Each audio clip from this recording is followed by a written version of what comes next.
I think there's a few, with some of the macro events that have occurred over the last couple of years. Financial sustainability has become a significant issue for every council. I think resourcing, so finding the appropriate resources, become another incredibly difficult challenge for council. And I think a third one would be fatigue. So there's been a lot of changes in the last 3 or 4 years, a lot of unexpected challenges that nature and other things have thrown up. And I think that's really, exacerbated some of those resourcing challenges and ended up with leaving many people with high levels of fatigue.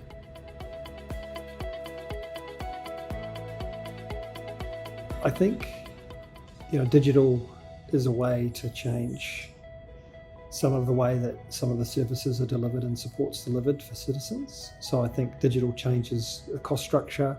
I think it changes accessibility.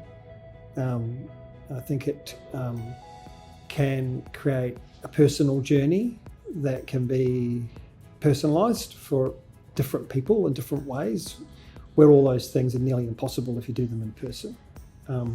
So I think it enables councils the ability to connect in ways they haven't before and provide different services in different ways and support different journeys, which just wouldn't be possible without digital.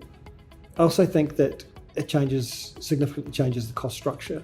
So instead of having to just rely on people, you can use technology to either, fill the void between a manual process and a person, or completely replace that manual process and that person.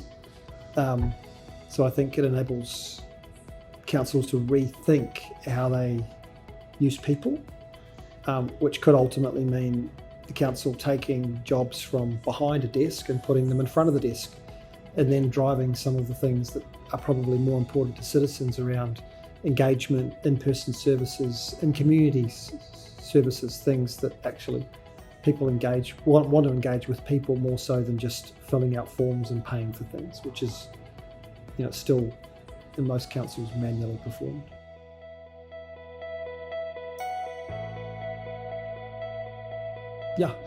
I love hearing the stories because local government's really a grounded part of government. It's really is in the kind of coalface of our communities.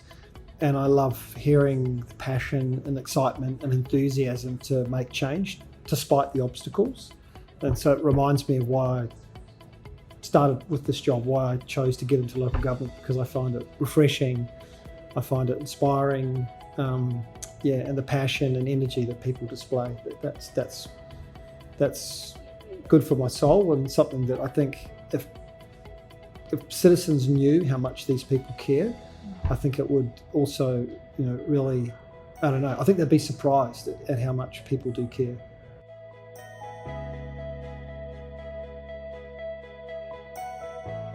Our first year was last year, and we found it to be having a series of roadshows nationally was really useful because we serve the whole country, and so having some uniformity around getting across the country this is a really good way to do it. The second thing is I love the format, so it's mostly council driven, and you don't have a whole bunch of you don't have too many sponsors that just get up and talk about things that are relevant to them but probably not as relevant to council. So it's very council centric, local government centric, which I think we actually need more of, because they actually, I think this is good for this sector, which in turn is good for us because we understand and learn from it. And the third one would be that you actually get a really good audience. Like, you get really good people in the room. So you get good speakers, you get a lot of engagement. So as a sponsor, we got so much out of last year across the series that we're like, it's a no-brainer. So hopefully this year's is good.